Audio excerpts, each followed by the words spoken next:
স্বাগতম সবাইকে। আপনারা শুনছেন বেঙ্গল আফটার ডার্ক। আমাদের আজকের আয়োজন লেখক সমরেশ বসুর লেখা ছোট গল্প উত্তর সিকিমের ভূত বাংলো। এবার আমি তোমাদের গুগলের গল্প শোনাতে পারলাম না, তাই ঠিক করেছি এই বছরে আমার নিজ চোখে দেখা একটা ভূতুড়ে ঘটনার গল্প তোমাদের শোনাবো। ভূতুড়ে ঘটনাটি সত্যি ভূতের কাণ্ড কারখানা কিনা সেটা তোমরাই বিচার করবে। আজ থেকে প্রায় 14 বছর আগে আমি প্রথম সিকিমের রাজধানী গ্যাংটকে বেড়াতে গিয়েছিলাম।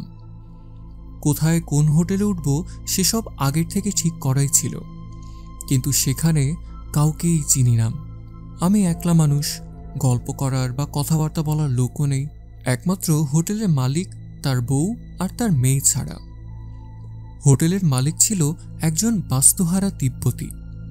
চীনারা যখন তিব্বত দখল করে নিয়েছিল তখন দালাই লামার সঙ্গে হাজার হাজার তিব্বতী ভারতবর্ষে চলে আসে আর নানান জায়গায় ছড়িয়ে পড়ে। এখনও সেসব তিব্বতীরা আমাদের দেশেই থেকে গিয়েছে। গ্যাংটক শহরের সবচেয়ে বড় সৌন্দর্য হল প্রায় 2 কিলোমিটার জায়গা অনেকটাই সমতল।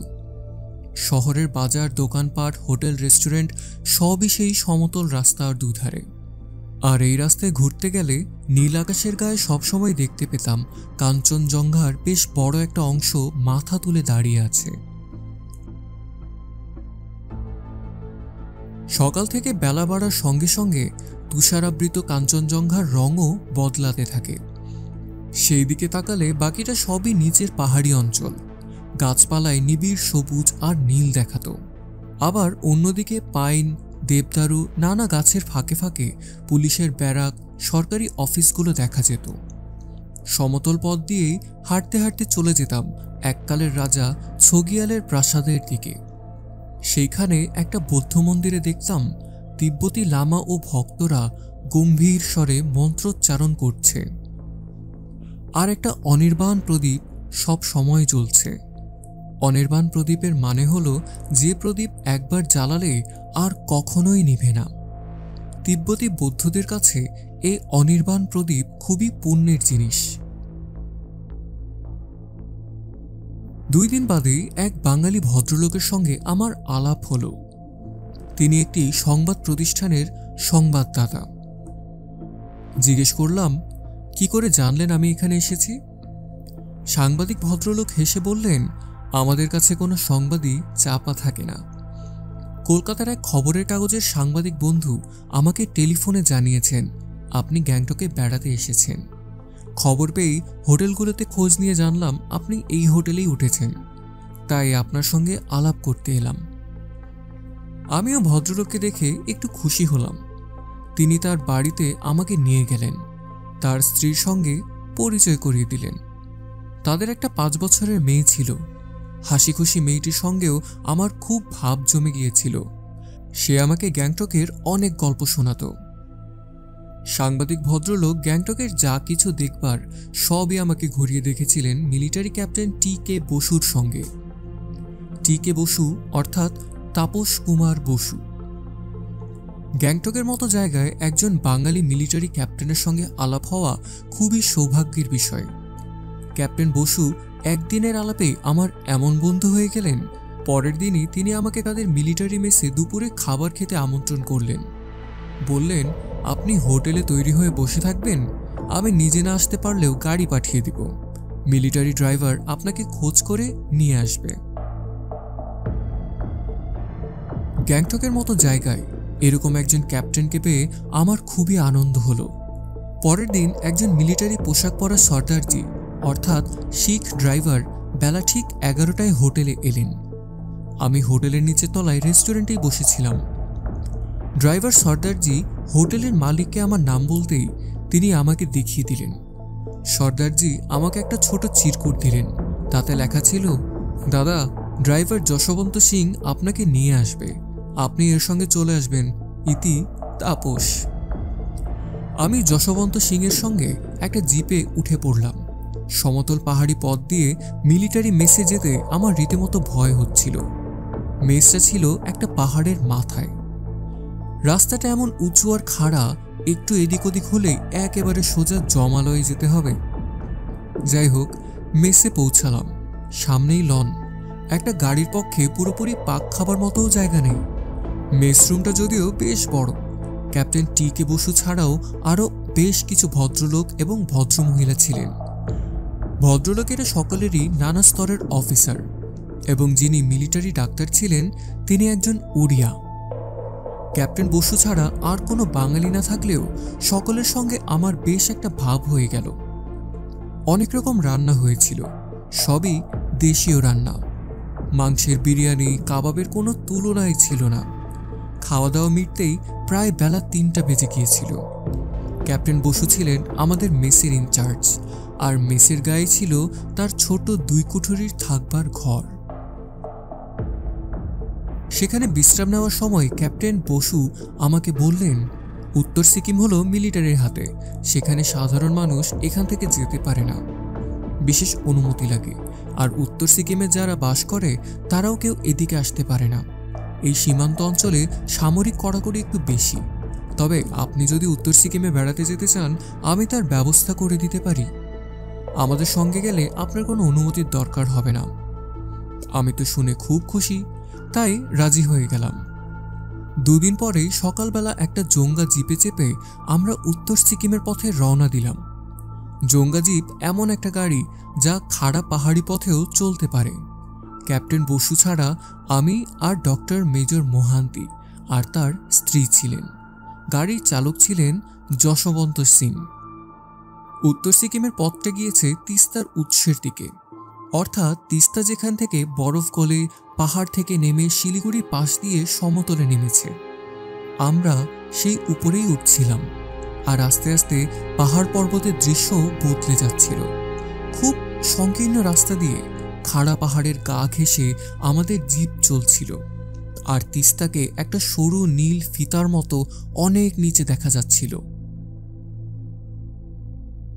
গাছপালা কমতে কমতে আমরা গিয়ে পৌঁছালাম বরফের রাজত্বে। চারিদিকের পাহাড়ই অধিকাংশ বরফে ঢাকা। রাত্রে আমরা যেখানে থাকব সেখানে রান্নার ব্যবস্থা হবে, কিন্তু দুপুরের খাবার সঙ্গে নেওয়াই ছিল। ঠিক হয়েছিল আমরা একটা বাংলোয় আমাদের দুপুরের খাবারটা খাব, সেখানে একটু বিশ্রাম নিব। বাংলোটা মিলিটারির অধীনেই ছিল, কিন্তু ডাক্তার মেজর মোহান্তির স্ত্রী মিসেস মোহান্তি উনি একটু ভয় পেয়ে বললেন, আমি শুনেছি ওটা নাকি ভূত বাংলো, আমি কিন্তু ওখানে ঢুকবো না। মিসেস মোহান্তির কথা শুনে সবাই হেসে উঠল। ক্যাপ্টেন বসু বললেন, দিনের বেলায় সেখানে আপনার ভয় পাওয়ার কোনো কারণই নেই। তাছাড়া বাংলোটা মিলিটারি পাহারা দেয়। বাহিরের ঘরে অফিসাররা মাঝে মাঝে অফিসের কাজ নিয়েও বসেন। 2টি খুব ভালো শোবার ঘর আছে, বাথরুম আছে, আমরাও আছি, আপনার কোনো ভয় নেই। প্রায় বেলা 1টার সময় আমরা সেই বাংলোর সামনে এসে দাঁড়ালাম।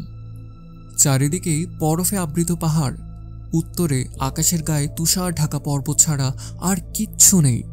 কোথাও কোনো শব্দ নেই, এমনকি একটা পাখির ডাকও শোনা যায় না।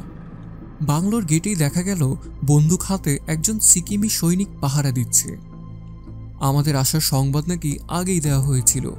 সিকিমি সৈনিক মিলিটারি কায়দায় সালাম ঠুকে বাংলোর দরজার তালা খুলে দিল। আমরাও ভিতরে ঢুকলাম। বাংলোর বাহিরের ঘরটা বেশ বড়। সোফা সেট ছাড়াও রয়েছে মস্ত বড় একটা টেবিল, অনেকগুলো চেয়ার, টেবিলের উপর রাখা জল ভরা কাচের জগ, অনেক প্লেট থাকে থাকে সাজানো, আর ডজন খানেক জলের গ্লাস। আমি বাংলোর ভিতরে অন্যান্য ঘরগুলো দেখতে এলাম। সত্যি বেশ সুন্দর সাজানো গুছানো ঘর। খাটের বিছানা পরিষ্কার পরিচ্ছন্ন। ডাক্তার মোহান্তি নিজেই মিসেস মোহান্তিকে নিয়ে একটা শোবার ঘরে ঢুকলেন। ক্যাপ্টেন বসু ড্রাইভারের সাহায্যে গাড়ি থেকে খাবার নামিয়ে টেবিলের উপর সাজালেন। ডাক্তার মোহান্তি বাইরের ঘরে এসে বললেন, আমার স্ত্রীর ভয় কেটে গেছে, উনি বাথরুমে গেছেন, এখন বেশ খুশি। আমার খুব শীত করছিল। তাড়াতাড়ি খেয়ে নিয়ে একটা শোবার ঘরে গিয়ে কম্বল মুড়ি দিয়ে খানিকক্ষণ বিশ্রাম করার জন্য ব্যস্ত হয়েছিলাম। এই সময় মিসেস মোহান্তির একটা আর্তচিৎকার ভেসে উঠল। তিনি ছুটতে ছুটতে বাইরের ঘরে এলেন। দেখলাম তার চোখ ভয়ে ও আতঙ্কে বিস্ফোরিত। মুখে বোধহয় জল দিয়েছিলেন, মুখটা ভেজা। আমরা সবাই তাকে একটা সোফায় বসিয়ে দিলাম। তিনি প্রথমে কোনো কথাই বলতে পারছিলেন না। তারপরে কোনো রকমে যা বললেন তা হলো বাথরুমের জানালাটা নাকি হঠাৎ যেন বাতাসের ঝাপটায় খুলে যায়। জানলার কোনো গরাদ ছিল না। জানলা দেখা যায় বিকট দর্শন একটা মুখ। মাথায় লম্বা লম্বা চুল, বেনি পাকানো, অথচ মুখে ঝুলের মতো গোঁফ দাড়ি। সে হাসছিল নাকি কি করছিল বোঝা যায়নি। কেবল তার মস্ত লাল জিহ্বা আর বোগরা বোগরা বড় দাঁত দেখা গিয়েছিল। সে অদ্ভুত শব্দ করে মিসেস মোহান্তির দিকে হাত বাড়িয়ে দেয়। তখনই তিনি কোনো মতে দরজার ছিটকিনি খুলে বেরিয়ে আসেন। সব শুনে ক্যাপ্টেন বসু তৎক্ষণাৎ সিকিমি সৈন্যটিকে নিয়ে বাইরে ছুটে গেলেন। ডাক্তার মিসেস মোহান্তির পাশে বসে তাকে সান্ত্বনা দেওয়ার চেষ্টা করছিলেন, আর আমি মনে মনে অবাক হচ্ছিলাম। আশেপাশে কোনো মানুষের বসতি নেই। ওরকম অদ্ভুত মূর্তি এই বরফে ঢাকা পাহাড়ে এলো কি করে? মিসেস মোহান্তি আবার বললেন, ক্যাপ্টেন বসু আমার কথা না শুনেই চলে গেলেন। সেই মূর্তি দেখে আমি যখন ছিটকিনি খোলার চেষ্টা করছি তখন হঠাৎ মূর্তিটার চেহারা বদলে গেল। দেখলাম একটা মাথায় এলানো চুল পাহাড়ি মেয়ে খিলখিল করে হাসছে। তার গলায় অনেক রঙের পাথরের মালা, আর তার এমন লম্বা হাত আমার দিকে বাড়িয়ে দিচ্ছিল। ছিটকিনি না খুলতে পারলে সে নির্ঘাত আমাকে ধরে ফেলত। তোমরা কি সেই বিকট হাসি শুনতে পাওনি? ডাক্তার মোহান্তি মাথা নেড়ে বললেন, আমরা তো কিছুই শুনিনি। মিসেস মোহান্তি আমার দিকে তাকিয়ে জিজ্ঞেস করলেন। আমি বললাম, না, আমিও কিছু শুনতে পাইনি। প্রায় 15 মিনিট পরে ক্যাপ্টেন বসু ফিরে এসে জানালেন কোথাও কিচ্ছু দেখতে পাননি। কাছে পিঠের মধ্যে বাংলোর পেছনে পাহাড়ের উপরে একটা বৌদ্ধ মন্দির আছে। সেখানে একটা আলাদা কাঠের বাড়িতে একটা তিব্বতী পরিবার রয়েছে। সেখানে ওরকম কোনো মানুষের মূর্তি দেখা যায়নি। তাছাড়া ক্যাপ্টেন বসু সিকিমি সৈন্যটিকে নিয়ে এত তাড়াতাড়ি গিয়েছিলেন যে কেউ পালাতে গেলেও নিশ্চয়ই দেখতে পেতেন। এরপর সিকিমি সৈন্যটি বলল, পিছনের পাহাড়ের তিব্বতী পরিবারটা খুবই ভালো। তারা এই পাহাড়ে খুব কষ্ট করে ফসল ফলায় আর তা খেয়েই বুদ্ধের সেবা করে বেঁচে আছে। যাই হোক, খাবার ঠান্ডা হচ্ছিল, খিদেও পেয়েছে সকলেরই। বাইরের ঘরের বড় টেবিল ঘিরে আমরা সবাই খেতে বসে গেলাম। বন্ধ কাচের জানলা দিয়ে বাইরে ওপারে পাহাড়ে বরফের উপর রোদের ঝিকিমিকি দেখা যাচ্ছিল। পরোটা, আলুর দম, শুকনো করে রান্না মাংস আর মিষ্টি ছিল দুপুরের খাবার, আর বড় ফ্লাস্কে ছিল গরম কফি। ক্যাপ্টেন বসুকে বলে আমি ভিতরে একটা শোবার ঘরে গেলাম। জোঙ্গা জিপে অনেকটা পথ এসে আর পেট ভরে খেয়ে আমার যেন শীতটা আরও বেশি লাগছিল। কম্বল জড়িয়ে শুয়ে পড়লাম। ঘুমের দরকার ছিল না, যদিও ঘুম আসছিলও না। আমি একটু আরাম করতে চাইছিলাম। শুয়ে শুয়ে মিসেস মোহান্তির দেখা ঘটনার কথা ভাবছিলাম। ভাবতে ভাবতে আমার যেন একটু তন্দ্রার ঘোর এসে গিয়েছিল। শুনতে পেলাম ঘরের মধ্যে কেউ যেন পায়চারি করছে। তারই তালে তালে টুং টুং শব্দ হচ্ছে, আর আমার নাকে আসছে একটা মিষ্টি সুগন্ধ। আমার তন্দ্রা কেটে গেল। চোখ মেলে তাকালাম, দেখলাম একটা অদ্ভুত দেখতে মেয়ে বাথরুমে ঢুকে গেল, কিন্তু বাথরুমের দরজাটা খোলাই রইল। দরজাটা কি খোলাই ছিল? মনে করতে পারলাম না। হয়তো স্বপ্ন দেখছিলাম তন্দ্রার ঘোরে। কোনো রকমে কম্বলের ঢাকা খুলে খাট থেকে নেমে বাথরুমের দরজাটা টেনে বন্ধ করে দিলাম। দিয়েই আবার গিয়ে শুয়ে পড়লাম। এরপরেও আমাদের অনেকটা পথ যেতে রাত্রি হয়ে যাবে। এসব পাহাড়ি পথে রাত্রে চলাফেরা করা নিরাপদ নয়। কোথায় যে রাস্তায় ধস নেমে আছে কেউ বলতে পারে না। আর আমরা এমন একটা সীমান্ত অঞ্চল দিয়ে চলছি, যে কোনো সময় বিদেশি সৈনিকের গুলি ছুটে আসতে পারে। আমার বোধহয় একটু তন্দ্রা আসছিল। শুনতে পেলাম ঘরের মেঝে কেউ হেঁটে বেড়াচ্ছে। আমি চোখ মেলে তাকে অবাক হয়ে দেখলাম গলা থেকে হাঁটু অবধি লাল পোশাক পরা একটা লোক ঘরের একটা জানলার কাছ থেকে দরজা অবধি হেঁটে বেড়াচ্ছে। পায়ে মোজা আর জুতা, মাথায় টুপি পরা থাকলেও লম্বা চুল বেরিয়ে পড়ছে, আর তার ফর্সা মুখে গোঁফ দাঁড়িয়ে রয়েছে। আশ্চর্য, এলো কোত্থেকে? আমি উঠে বসে জিজ্ঞেস করলাম, কে আপনি? এই ঘরে এলেন কি করে? লোকটা আমার দিকে একবার তাকালো, তারপর বাথরুমের দরজা খুলে ভিতরে চলে গেল। দরজাটা বন্ধ করে দিল। আশ্চর্য, সত্যি সত্যি ভূত বাংলো নাকি? আমি বিছানা ছেড়ে উঠে পড়লাম, পায়ের জুতা গলিয়ে বাথরুমের দরজা খুললাম। কেউ কোথাও নেই, কেবল বড় জানলার কাচের পাল্লা দুটি খোলা। জানলার বাইরে জংলি ঝোপঝাড়। আমি এগিয়ে এসে জানলায় উকি দিতে গেলাম। তৎক্ষণাৎ দরজাটা শব্দ করে বন্ধ হয়ে গেল। আমি লাফ দিয়ে দরজার কাছে গিয়ে পাল্লাটা টেনে ধরলাম, কিন্তু দরজাটা কেউ বাইরে থেকে বন্ধ করে দিয়েছে। আমি চিৎকার করে ডাকলাম, ক্যাপ্টেন বসু, দরজাটা খুলে দিন। তখনই জানলার কাছে খিলখিল করে হাসির শব্দ শুনতে পেলাম। ফিরে তাকিয়ে দেখি চুল এলো করা একটা পাহাড়ি মেয়ে জানলার বাইরে দাঁড়িয়ে হাসছে। মুখটা তার মোটেও খারাপ নয়, গলা থেকে তার বুক অবধি নানা রঙের পাথরের মালায় ঢাকা। তাকে আমার পাগলি ছাড়া আর কিছু মনে হলো না। আমি তার দিকে তেড়ে গেলাম। সে ভয় না পেয়ে তার একটা হাত ভিতরে বাড়িয়ে দিল। আমি হাতটা ধরতে গেলাম, অমনি সে হাতটা সরিয়ে নিল। আমি ওর এলো চুল ধরার জন্য হাত বাড়ালাম। সে পিছিয়ে গেল আর খিলখিল করে হাসতেই থাকলো। আমি এমনই ক্ষেপে গেলাম যে বড় জানলাটায় উঠে বাইরে লাফ দিয়ে বেরিয়ে পড়লাম। মেয়েটা বোধহয় ভাবতে পারেনি আমি এমন একটা কাণ্ড করতে পারি। সে দৌড় দিল, আমিও তার পিছনে ছুটলাম, কিন্তু জংলি ঝোপঝাড়ের মধ্যে সে যে কোথায় দেখতেই পেলাম না। অথচ তার হাসির শব্দ ঠিকই শুনতে পাচ্ছি। হাসির শব্দ লক্ষ্য করে আমিও জংলি ঝোপে ঢুকে পড়লাম। এই নিশ্চয়ই কোনো মতলববাজ মানুষের ব্যাপার। হাসির শব্দ লক্ষ্য করে ছুটতে ছুটতেই হঠাৎ এক সময় আমি বাংলোর সামনে পাহাড়ের খাদের ধারে রাস্তায় এসে পড়লাম। তখন আর হাসির শব্দ শোনা যাচ্ছে না, জংলি ঝোপও নেই। অবাক হয়ে দাঁড়িয়ে রইলাম। আর একটু হলেই আমি হাজার হাজার ফুট নিচে পড়ে যেতাম।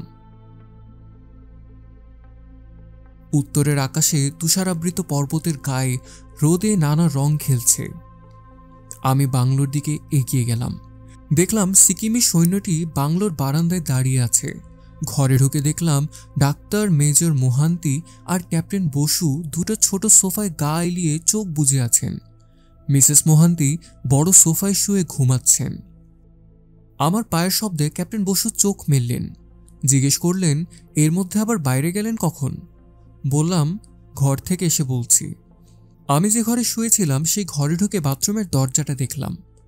অবাক কাণ্ড, সত্যিই বাইরে থেকে বাথরুমের দরজাটা ছিটকিনি বন্ধ। কিন্তু কে বন্ধ করতে পারে? আমি শোবার ঘর থেকে বাইরের ঘরে এলাম। ক্যাপ্টেন বসুকে ইশারায় ডেকে নিয়ে ঘরের বাইরে গিয়ে সব কথা বললাম। তিনি শুনে অবাক হয়ে বললেন, আমরা কেউ আপনার শোবার ঘরে ঢুকিনি, কোনো মেয়ের হাসির শব্দও পাইনি। আমরা দুজনেই দুজনের মুখের দিকে অবাক হয়ে তাকিয়ে রইলাম। এই ভুতুড়ে ব্যাপারের কোনো ব্যাখ্যা আজও আমি খুঁজে পাইনি। আমার ধারণা ওখানে এমন কিছু লোক হয়তো আছে যারা চায় না বাংলোয় কেউ এসে থাকুক।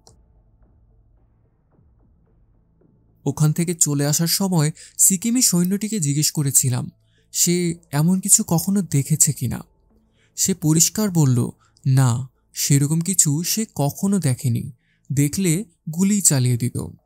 দুর্ভাগ্যের বিষয়, আমার কাছে বন্দুক বা রিভলভার কিছুই ছিল না, কিন্তু ক্যাপ্টেন বসু আর ডক্টর মেজর মোহান্তির কাছে রিভলভার ছিল ঠিকই। সেজন্যই কি ভূতেরা তাদের দেখা দেয়নি? কে জানে। এই ছিল আমাদের আজকের আয়োজন। আমাদের আয়োজনটি ভালো লেগে থাকলে লাইক করো।